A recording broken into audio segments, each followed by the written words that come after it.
Thank you very much, Lucas, and thank you all the organizers for having me today. Let me just share my screen. So do you see the screen? Yes. Okay.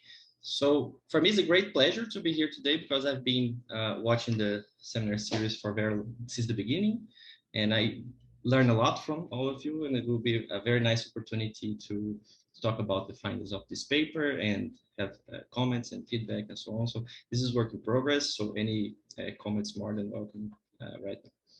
So the motivation of this paper, sorry for scaring you with this picture, is the idea that the political discourse towards immigration, more specifically anti-immigration, tends to rely on economic grounds very often. So you can think, for example, this is a part of Donald Trump's inaugural speech, when you say that, for example, that we need to protect our borders and so on, and you will rely heavily on economic grounds by saying that immigration might affect economic outcomes of natives, and because of that, we might be interested in restricting immigration policies. So that's the basic motivation of this paper, from where it came. There is a growing academic concern with this relation between immigration and voting for the right. There's like, as of now, there's already broad literature studying that relation, especially in developed countries. And in many contexts, this relation is found to be positive, meaning that more immigration means more voting for the right. And that happens in specific contexts for specific groups of migrants, and more specifically, those who are low skilled, meaning those with less than high school. There's still an open debate on whether immigration might induce any economic changes that affect natives, and that economic changes would explain these political shifts. You can think that the political shifts are coming just from differences in perception, or like because people have a priori perceptions that migrants are bad, and because there's no migrants, they will vote for an anti-immigrant platform. But the interest of this paper is to see if there is indeed any economic change that might justify that shift. And also, if we're talking about economic changes that comes from migration, the time frame on when it happens is very important. So it might be thinking if those economic changes are temporary or only happen in the short run, or if you have some dynamic adjustment that plays a role, general equilibrium effects and so on, that might counterbalance those effects in the longer term. And we want to see whether this plays a role in explaining effects of immigration on board. So this paper is concerned with these two questions. So is the political effect of low-skilled immigration a short-run phenomenon, or is there any kind of persistence or attenuation through time? And to what extent the effect is mediated or explained by changing living conditions of natives? I'll be analyzing the US in a community zone level panel. I'll be focusing on presidential elections taking place between 1992 and 2016. And the empirical strategy for identifying causal effects will rely on this recent paper by David Yeager and co-authors, which is basically a dynamic version of the standard past settlement shift sharing instrument. And I will also use this causal mediation analysis with a single IV framework as a second exercise to try to measure the contribution of those economic changes. I'll be looking at Republican vote shares as the main voting outcome, but I'll also be looking at native labor market outcomes and local public finance outcomes as potential mediators of this analysis. So just a summary of the findings before I get to the specifics of the paper. So I indeed find that more low-skilled immigrants in the US imply a higher vote share for the Republican Party. And that mostly is affected, that takes place contemporaneously in the short run. And we observe no attenuation of this pattern within a decade, which is the period that we analyze those effects. In the short run, we also find that specific groups of natives might have been affected by immigration. I find an increase in unemployment among low-skilled natives and an increase in local welfare expenditure per capita. But a large part of this effect is temporary. It fades through time within that same period of a decade. Taken together, I have some evidence showing that the contribution of those channels is around 60% to explain the short-term effect of immigration on voting. But since we observe these adjustment dynamics and economic variables, this would imply a higher attenuation of the political effect through time if only those channels were relevant. So we claim that this is possibly evidence that a change in voting behavior is more persistent and possibly related to other factors that do not concern only natives' economic conditions in real terms. So the related literature, the first, like the largest branch of the literature, will be a contribution to this, to those papers looking at the political effects of immigration and refugee migration. Especially looking at this review by Alesina and Tabellini in 2021, and mostly reliant on the paper by Ana Maria Meida and co-authors, who also analyzed the US with this frame of skill levels. I will also be using heavily the literature on the channels, or I call here the channels, would be like the effects of immigration on labor market and on public goods provision. And also the literature on attitudes towards immigration, which is mostly based on surveys. And there is like some papers showing that economic features are important to explain attitudes towards immigration, others that find that non-economic factors are more relevant. My contribution here would be to shed light on this literature, not relying on surveys, but relying on real data and see and check if changing economic conditions that might be diagnosed using these economic variables, they indeed explain changes in voting behavior. So yeah, so before is there any questions so far? Can I just ask a very quick question, and yeah, sure. Feel free to postpone it if you're gonna answer it in a second. But do you disentangle between whether it's a demand or supply side thing? So whether it's actually people wanting more right-wing, like voting more right-wing, or is it that the political parties are changing their position or moving in the spectrum, and that's why they're getting more votes? Yeah, I do not look specifically at that, but that might be relevant to explain some of my findings in the end. There's something that I'm trying to do right now, which is to look at survey data, individual level, to try to check if those changes happen, how those changes happen within individuals through time. And I think that will complement some of the findings of the paper, but I didn't look specifically at this disentanglement between demand and supply. So thank you. Thanks. So the data that I'm using for this exercise is mostly reliant on US Census and American Community Surveys. I'll be looking at US commuting zones between 1992 and 2016, but I'll be focusing most of my analysis from 2000 onwards because I'll be using legs of migrant shares, as I'll show you in a minute. I also assemble some other data for public goods provision and the electoral data. And yeah, the rest is not there's of time. I'll just to mention why I focus on commuting zones. There are some other papers similar to this one that focus on counties. And the reason is that I'll be looking at economic variables like unemployment rates, for example. It makes more sense to analyze them at the commuting zone level because people might commute to work within and same labor market area.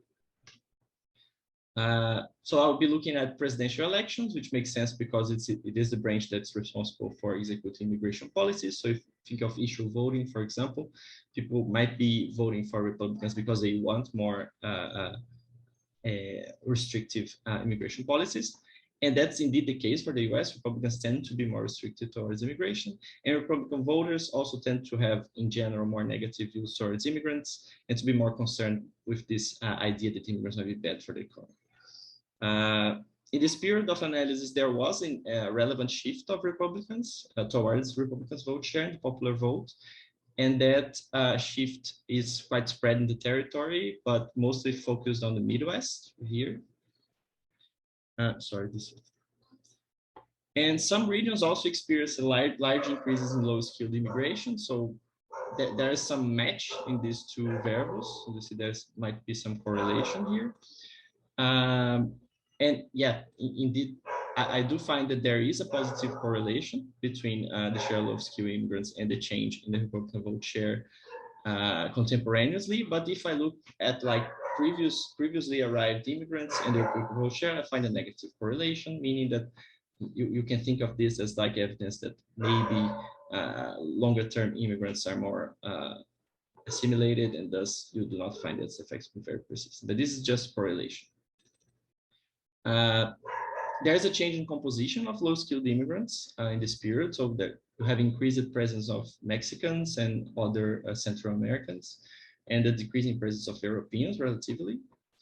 And why I focus on low-skilled immigration, because there are some other papers like Oliveira, for example, that show that low-skilled immigration is the main factor behind the shift towards Republicans. And we also observe some correlations between native conditions and low-skilled immigration in the short and the long run. Like, for example, unemployment, there seems to be an increase in unemployment for the low-skilled natives, but no relation in the longer term. And also, oops, sorry. Okay. And also on welfare expenditure, but it's not very robust anyway. So yeah, this is just to give you some of the background, even though the US context might be very familiar to most of you, and a little bit of the correlations that I find. So we want to check if those correlations are validated by some causal inference strategy. So I'll start with a simple OLS specification just to build the results. So I will just regress the Republican vote shares in the community zone level and in election years on community zone and election year fixed effects, and the share of low-skilled immigrants in the population, a set of economic and demographic covariates. In my preferred specification, I will weight this by the voting age population. This will give a better idea of the average voter. And standard errors will be clustered at the community zone level. And we also add the legs of immigration shares for having a benchmark. So this is the OLS result. So here we already find a positive relation between low-skilled immigration and Republican vote share, and it's quite robust across specifications. The lagged terms here are not as significant. So it seems that if this would tell us something about short run and longer run effects, it seems that most of the effects are coming from contemporaneous immigration. And also something that I do here is that I change controls to be like yearly controls to baseline controls interacted with time dummies. It's just to avoid a possible bad control issue here, because immigration might also be affecting demographics that are inside controls. And in the controls here, I'm using like variables like the share of low-skilled natives, the share of male population, the share of married population, so on, which are relevant in any other election study. Wagner, one small question. So this is share of low-skilled over total population in T, or is it over all immigrants? Sorry, I don't know if it's the share of the total population, yes. Yeah, so over the population in T or T-1, or you fix the population at some point? No, this is the share of low-skilled immigrants at T over the population at T. Yeah. Right? Yeah, thanks. Okay. For the instrument, I don't know if I know what you're thinking, but for the instrument, I'll also be using the contemporaneous population, but there are some other papers that frame the shift share instrument as a fixed population, that you calculate the shares of a fixed population. I did that as a robustness later, and the results seems to be quite the same if I fix the population. But this is for the instrument. Yeah. So the issue with this regression is that migrants might be attracted to locations where native attitudes are more favorable towards them, in this correlative voting. So the typical approach in the literature would be to use the shift share instrument. A lot of papers have done that, which is basically to control for the predicted share of immigrants in each commuting zone based on its previous distribution, interacting with aggregate shifts per country of origin. Which is basically the strategy by this paper by Ana Maria Meida and co-authors. What I'm changing here is the unit of analysis. I'm focusing on low-skilled immigration. I'll be using low-skilled immigration shares, and I'll focus on presidential elections. So this is the how we calculate the predicted migrant population. So we fix the shares in the you fix the shares per country of origin in the 80 census, then you multiply the share by the shifts of migrants per country of origin time, and then you recover this predicted migrant population that would be just because of the past settlement idea. And then I'll divide that by the predicted population, repeating the same for high-skilled immigrants and natives. The issue here is that this paper by David Yeager and co-authors, they will say that when you use Bartik instruments, I mean, there has been a lot of concern with using Bartik instruments recently, but their concern is that when you use Bartik instruments, especially in the immigration literature, you might be conflating short-run and dynamic adjustment effects, because immigration typically trigger, for example, general equilibrium dynamics that might take time to show up. So their recommendation in the paper, so they will use this like labor market model to derive their recommendation, will be use the lagged immigrant shares in your regression, but also instrument them by the lagged instrument. And then you will have this dynamic shift share approach. And in the end, we'll have this equation 6 here, where you have beta 1 to capture the short-term effects, and beta 2 that will capture this adjustment dynamics. And then you have like many possibilities of when and how much lags you use. In their paper, they will say that typically those effects will take place within, those adjustment effects will take place within a decade. So what I'm going to do, I'm going to try with 1 or 2 period lags, which in my setting means 4 or 8 years because I'm dealing with election years. Yeah, and that's basically what they'll say is that when you don't do that kind of procedure, you're not necessarily capturing the short run effect of immigration on any outcome you're looking at. When you do that, you're disentangling between the short-run component and a component that's taking place in a lagging period, which is this dynamic adjustment ID. That will be my basic framework for all the outcomes of the analysis. So I start with voting outcomes. So in the first column here, I'm just doing the standard approach, the standard two-stage squares approach in the whole sample. And then I'm focusing on the sample for 2000 onwards, because when I start using the legs, I start losing some observations. And then I just keep the same sample that I use in column 4, in columns 2, 3, and 4, and to see if there is any difference when I use the 1 period leg or the 2 period leg. And what I find is that there is a robust short-run effect of immigration on voting. And again, the dynamic adjustment components are not significant. How I would interpret this, I would interpret the comparing columns 3 and 4 with column 2, I would say that most of the effect that we observe in the standard shift share are coming from short-run effects and not from this dynamic adjustment component. I think there was a raised hand. Yeah, so from this table, I noticed that when you use the sample 2000 to 2016, both the significance, the magnitude, and also the f-stat in the first stage increase by really a lot. Do you have any thoughts or explanations about this? Oh, sorry. Yeah, that's quite that's quite striking for me also. An earlier version of this paper, when I was using controls in yearly basis and not at baseline, the results were a little bit different. But I'm not sure of what explains that, but it's quite, when you see that differences in Republican shifts in the data, you see that they were most relevant in this period of 2000 onwards. And that's probably why that's happening. Maybe because there was not a lot of variation in the 90s decade. I think it's because of that, but that's a good question. I can have a better look to see. But this sounds more like a right-hand side issue. So not really about the Republican share, but more about the relevance of the instrument and the strength that it has also in terms of effects, no? Yeah, also, yeah, it's true. Yeah, that's a good question. I'll have to look to better understand why there's this difference. Okay, so thank you.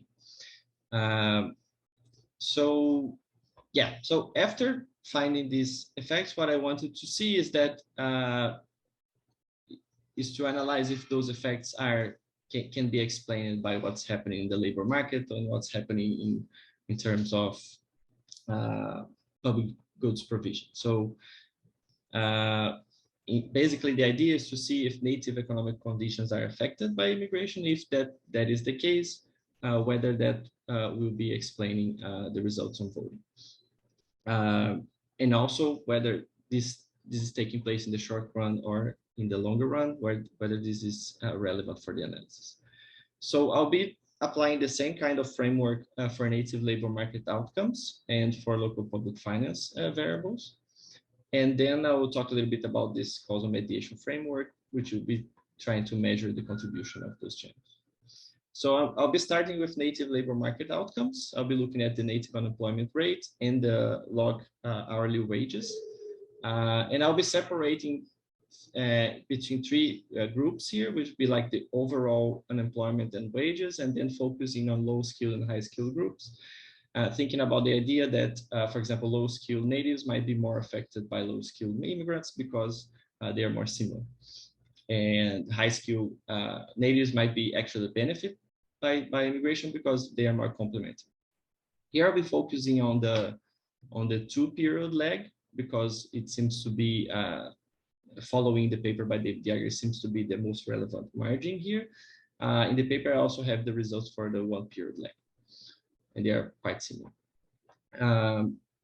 And so what I find is that there is no effects on overall unemployment, but there seems to be something happening for unemployment among the low-skilled natives. So I find an increase in the short run, and then a dynamic adjustment component that seems to be an attenuation of this effect by 2/3, more or less, within an 8-year period. So meaning that there seems to be a temporary shock on unemployment rate for low-skilled natives that mostly fades within this period. When I look at wages, I find a positive relation, an increase in wages in the short run, and mostly happening in the short run, and only happening for high-skilled immigrants. So meaning that somehow the high-skilled immigrants might be benefited in terms of wages. Yeah, so that's basically the main findings regarding the labor market using this dynamic shift share approach. Can I just a question? Should I think about this as like it has a negative effect on employment, and then the ones that remain on the labor market are then better paid? Like it's only the better paid ones that are remaining attached to the labor market? I'm not sure if that is the case, because the effects of unemployment are taking place for low-skilled natives, whether you can think that high skills are in general more highly paid. So yeah, that might be the case. Yeah. Because actually I'm already analyzing different populations here. And if low-skilled natives are more laid off in this period, then you keep the labor market more reliant on high-skilled natives. So then they are better paid. Yeah. Yeah, that might be the case. Thank you for that comment. And then I look at local public finance outcomes. And the idea here is to see if there is something, for example, increasing, you could think that more migrants in a given community zone might increase revenue because they increase consumption. But you can also think there is an increase in expenditure because there is, like, for example, they are consuming more education services and health services and welfare, cash transfers and so on. So the idea was to check if there is something happening here at the local level. And the only indeed relevant relation that I find, which is robust across specification, is an increase in welfare expenditure in the short run that mostly fades within an 8-year period, as stated by the dynamic adjustment component. So just as the unemployment among low-skilled natives, there seems to be a temporary shock, an increase in welfare expenditure that mostly fades within this period of analysis. So both labor market outcomes and local public finance outcomes seems to be affecting specific populations and seems to be affecting in a temporary way. And yeah, and remember that in the voting outcomes, we found that there was a positive relation in the short run, that and no attenuation of this effect in the medium run. So what I did is I wanted to check if those results were different or heterogeneous with respect to kind of to a bunch of variables. So I can come back later for the interest of time if you want to see the tables, but just to highlight the main findings, I find that the effects on voting in the short run are higher in places with more low-skilled natives, and also with higher government expenditure share of income and a higher share of low-skilled white population. And that is in line with the idea that these effects are probably taking place in localities where competition might be higher in the labor market. Also places where the government is higher as a percentage of income, and then I rely on that set of papers looking at preference for redistribution. And they typically find that when you have more immigration to places where you have a larger state, people would tend to prefer less redistribution afterwards. And also places with a higher share of low-skilled white population, which was like one of the main drivers of the recent Republican shift in the US.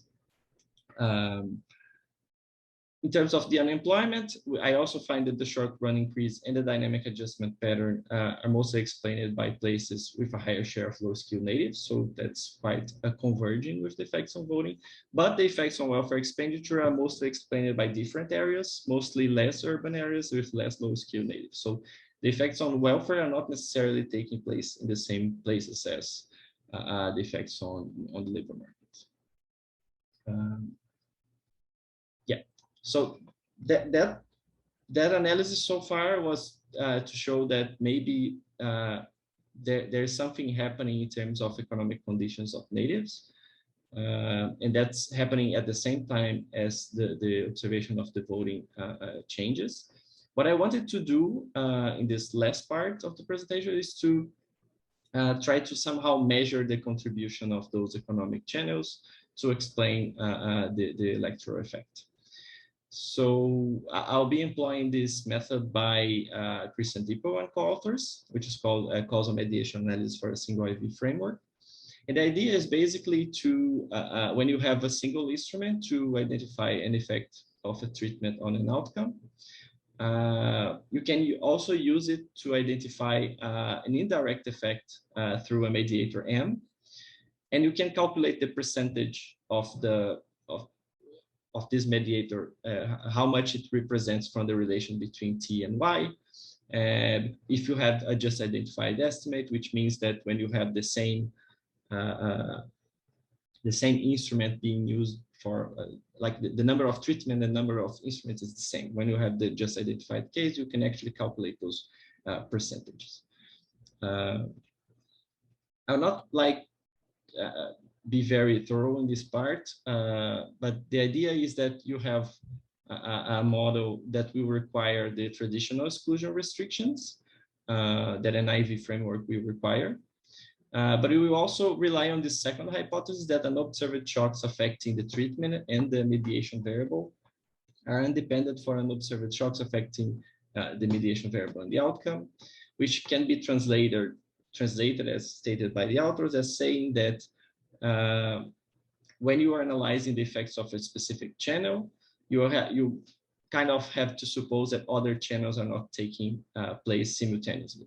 And this is quite a limitation of this kind of method, because ideally you have all the set of mediators that might be possible in the same model, but that's quite difficult to do, and that would require an infinite source of exogenous variation. So I will tell you how I dealt with that. I'll just show you how those effects are estimated under linearity. So we'll have a traditional two-stage d-squares model where the mediator variable will be the outcome, and that we will retrieve beta Tm in equation 8 here. And then we will run a second model where the outcome will be regressed on this on the same treatment, or better say that the outcome will be regressed on the mediator, previously regressed in the first stage with the instrument, but both conditional on the treatment. And that will recover beta ty, which is the direct effect that is not explained by the mediation we want analyzing, and beta my that will be interacted with the earlier coefficient to recover the indirect effect here. So the sum of those two coefficients will give the total effect of immigration on voting in a just identified model. So as I said, the limitation here is that you're supposing that other mediations are not taking place simultaneously. So this is not a traditional regression table. There's actually a bunch of regressions here. What I wanted to highlight is column 4 here, which is the indirect effect of immigration on voting explained by, in panel A, low-skilled native unemployment rate. And what I find is that there is a positive coefficient in the short run, and the coefficient in the longer run is not significant.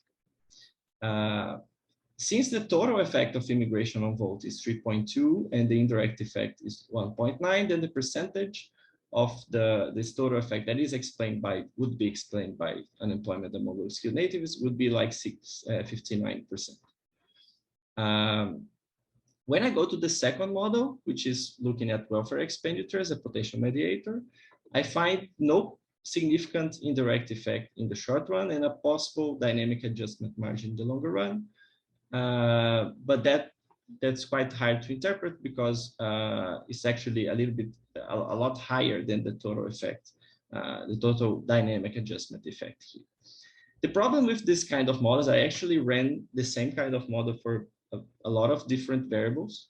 The problem is that it's always hard to interpret what this percentage means if you think that all those mediators might be taking place at the same time. They might be even correlated. So what the framework I'm using by these authors, they will recommend doing is that create a latent variable that will capture the common variation between many channels that you were analyzing.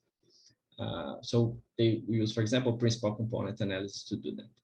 So what I will do that, I will apply a PCA within these two variables to find this common component.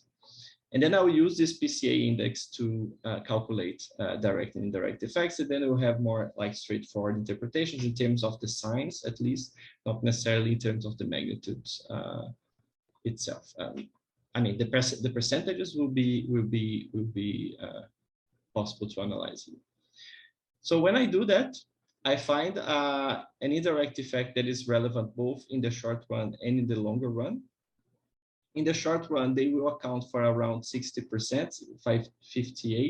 58% of the total effect, meaning that this common variation between unemployment and welfare expenditure would explain the majority of the shift on Republican voting that comes from low-skilled immigration.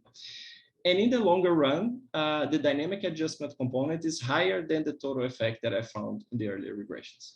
So this is evidence that if only those channels were relevant, then we would expect an attenuation to happen also in the political outcomes, and we do not observe that.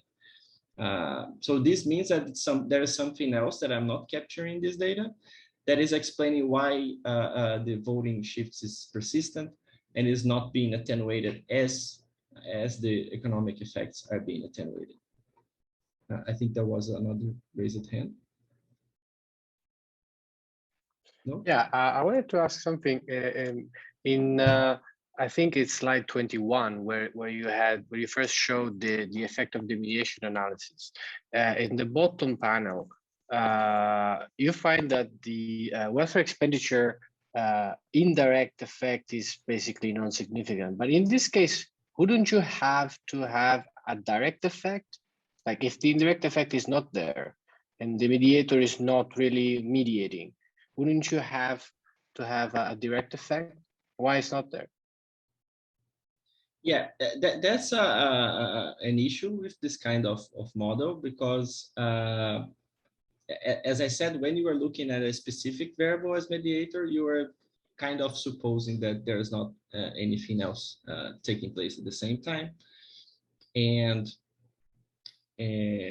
sometimes you find some weird patterns in the data. So for example, I tried to do this with all the mediators at the same time, and then the results decide to be very noisy. So it's hard to interpret when you find, for example, there is no significant effect both in the indirect effect and in the direct effect. So that's why those authors that I'm using as reference, they typically will recommend doing latent variable and use only one mediator to capture all the common variation. Then we'll have like more straightforward interpretation. But that's indeed a problem with this kind of model. Sometimes you find these results that are very hard to interpret. For example, I think you're saying that in column 4 and column 1, both effects are not significant. So that would be very weird to interpret. So yeah.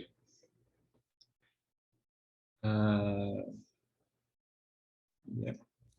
I'll just take this to tell you that you have 5 more minutes to go. Okay, sure. Thank you. So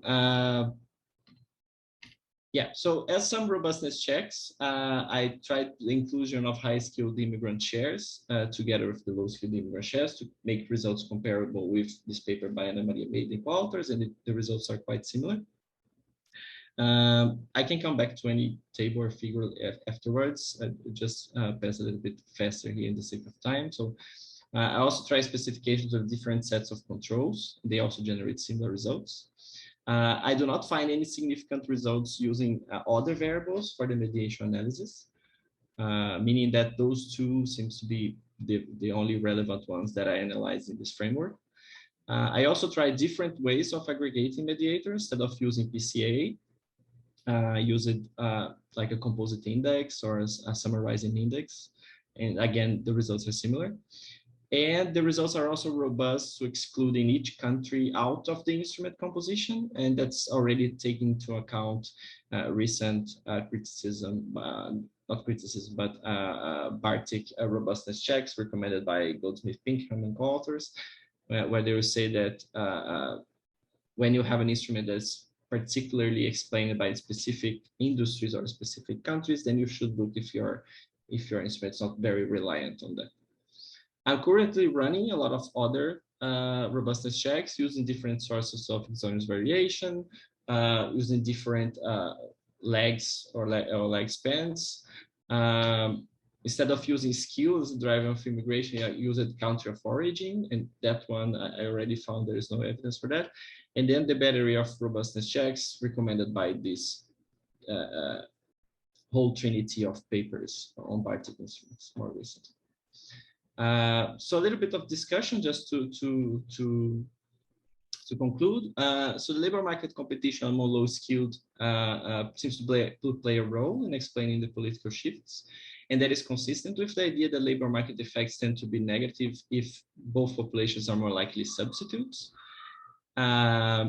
And in terms of the provision of public goods, increased welfare expenditure might be related to the demand from natives themselves, or also the demand coming from immigrants. And anyway, this is in line with the idea that voters might be preferring less redistribution if they feel that immigrants might compete for public resources. But that's obviously amplified by the fact that natives tend to have misperceived views towards immigrants, and that makes them support less redistribution.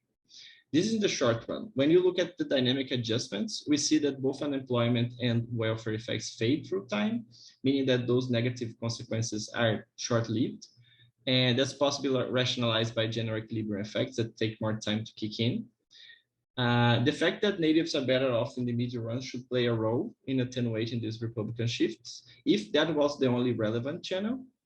But since we find that the electoral effect is more persistent, then there seems to be there seems to be evidence that there are possibly other, maybe non-economical aspects that play a role in explaining why the shift is more persistent. So the policy implication of the paper would be that interventions that targeted on changing the perceptions may not be sufficient. We will also need to analyze how to mitigate possible temporary negative shocks. We know that in general, in the literature, they are indeed temporary, but the fact that they are temporary does not mean that they do not have political backlashes afterwards. So the answer to this paper by Alesini and Tabellini would be that both culture and economics might be relevant, And I find that maybe economics is relevant in the short run, but there's something else that explains persistence in voting. So that's why from now on, I want to look at survey data to better understand those channels at the individual level, how people change voting, like an individual panel, to have a better sense of what's actually happening in this case. So yeah, so that's pretty much what I have for today. Thank you very much. And I'll be looking forward for the comments. Yeah, thanks a lot, Wagner, for this super nice and detailed presentation. What we'll do now is, so I invite any of the participants, if you have any questions, you can raise your hand and I will allow you to talk and you can ask your questions directly to the presenter. In the meantime, we had one question from the participants that I did not convey to you, but I allow you to speak. Salvatore, you should be able to unmute yourself. Hi, Wagner. Can you hear me? Yeah. Okay, fine. My question was about the estimates. I saw that the estimates are quite large, especially for the vote shares for the unemployment rate. 1% increase in migration share will lead to 1.2% increase in vote share, so our unemployment rate is quite large as a number. Do you have any explanation? My explanation is that your instrument is not working so well. Basically, it is increasing these lagged demand factors raised by Jaeger et al. 2019. So, I don't know if you use the instruments in the 50s as they do, or you use an instrument that is after 50s when you have the shock of new cohorts of migrants. Because basically, if you don't use that shock, basically you are increasing the problem of the demand factors in your estimates. Do you have this kind of explanation, or have you ever thought about that? Yeah, that's a great point. Thank you. In terms of the magnitudes of the estimates, they are in line with some other papers. Like, for example, this paper by Ana Maria Maida and co-authors. In their instrumental variables estimated, they find like similar effects. So yeah, this is possibly. It was not very surprising to me because I actually found them to be similar in terms of magnitude to other papers in the literature. But and another thing, as you mentioned at David Jaeger's paper, I remember they discussing this problem of the composition of migrants changing through time.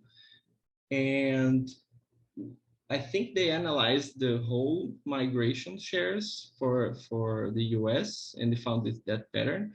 But when I looked specifically at low-skilled immigration, and I see a change in composition in this period, which is not necessarily observed if you look at the overall immigration, considering that low-skilled migrants are a lower share compared to high-skilled ones. Remember that high skill here is high school or more, so we have a large share of the population. And what was reassuring to me to use that framework was that in my case, as I'm focusing on low-skilled immigration, there is a changing composition of low-skilled immigrants in terms of country of origin in this period that I'm analyzing. So that would be the kind of shock that I will be relying on. But anyway, I can have a second look on their paper and see if I can improve that somehow. Thank you. You're welcome. Thank you for your presentation. Thank you. Thanks for your question. If anyone else has want to raise questions, you can raise your hands. In the meantime, I think one of the points that was like still in mind when I was looking at your result is the one that you don't seem to find the effect on unemployment to be in the same areas where you have the effect on an increase in welfare benefits, which to me was puzzling until you say that it might be coming from migrants themselves and not so much from natives, because I would have expected it to kind of like overlap pretty well. do you have any idea of what type of benefit? Is there any breakdown of the types of benefit that is like encompassed in this welfare benefit? Is that unemployment or any other specific types of benefit that would allow you to say who are the ones that are likely to be eligible for that, and hence tell you more about who's actually benefiting from it? Yeah, that's a great point, and that's actually puzzling for me too, because I would expect those effects to be happening at the same places, because I was expecting the like traditional story of like those people are losing jobs and maybe you're going to welfare, but that was not the case in the data. The data is does not allow for a breakdown of this welfare expenditure category. I could look at some other data to have a better sense of that. But the kind of spending that's included inside welfare expenditure locally is mostly poor relief, housing relief, and so on. So it's not related to unemployment benefits, for example. It's mostly cash transfers and so on. That some of them might be applicable to migrants. And so that's why I hypothesize that maybe this is coming from migrants themselves. But that's worth looking, maybe some data on a specific program, for example, that might be targeted towards natives or immigrants, that might be give a better sense of that. Thank you for the question. Thanks. We have a question by Etienne and then Lucas. So Etienne, I'm gonna allow you to speak. Yeah, hi, can you hear me? Yeah. Yeah, okay, thanks. Hi, Wagner, thanks for the nice presentation. I just had a small question about the data you use, because you focus on presidential election, right? And I was just wondering why presidential election is not like elections for the representatives, like for the Senate, because during presidential election, maybe people just voted for Biden, for example, Fortune, just because they didn't want to vote for Biden. But for representative election, maybe there are more cases where there are more like struggle to vote for Republican or Democrat. So yeah, just why presidential elections?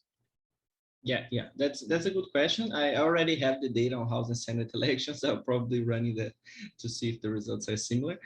It was not just done for this paper, but I remember from the paper that I relying on for the basic standard strategy, they find very similar effects across House, Senate, and presidential elections. So what I would expect that would be that those effects might be similar, but maybe there are some like different margins if I look at the short and the long run, which is a contribution of this paper also. So maybe I will find something different in terms of the span of time that these effects are taking place when I look at House and Senate elections. So my focus on presidential elections was because it is this sphere where immigration policies are taking place, and thinking about the idea that people are voting for an anti-immigration platform that made more sense for me. But anyway, a senator can also propose a bill towards immigrants also, so that might be irrelevant anyway. So, but that's something that I'm already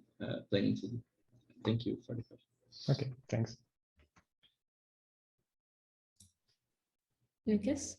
Yeah, so just to point back this thing Salvatore was mentioned about how big is the estimate. So I didn't get quite clear how much is the variation in the share of low skilled, like in every 4 years, because you show like long differences, but it might be that the differences between elections is not so big, and therefore that can explain such a large coefficient. I don't know, maybe on average change is around, no, I don't know, close to zero.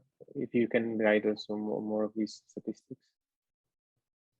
Yeah, you mean that maybe the changes in each 4-year period are not very large? Exactly. In terms of you mean in terms of the levels of the instrument, or in terms of the composition? No, in terms of the shares, like you're comparing the share of low skilled in every commuting zone every 4 years. So the difference between the share of low skills in each commuting zone, comparing 4-year differences is not so big. That's the point. If you compare, of course, 20 years, like the map you show us, you're going to see big differences because 20 years is a substantive amount of time. But if you take smaller time periods, then the effect might be mechanically be bigger, but not because the effect per se, but because you're just capturing such a small change in the share of low skill. But that's the thing, if you know, if there is big variation in this, for instance, from 2000 to 2004, in the share of low skill immigration in the commuting zones. Okay, as far as I remember, I think in general, the changes between 4-year periods are not very large. That's true. I mean, we don't have like very large shocks in this framework, but there are some specific regions, mostly on the Midwest, which are absorbing the largest shocks. So maybe that will make sense for a specific region of the US, but not necessarily for the whole territory. But I'm not sure, like by head, if I know the magnitude. No, just thinking on how to interpret these coefficients. It's just that, like, how much variation do we see on the treatment variable? That's it. Just knowing more about that. Yeah, but I can have a look on that. But as far as I remember, there's large variations in these Midwest community zones. I'm just not sure if they're taking place in a small period such as this one, but there are large changes in composition. That's for sure.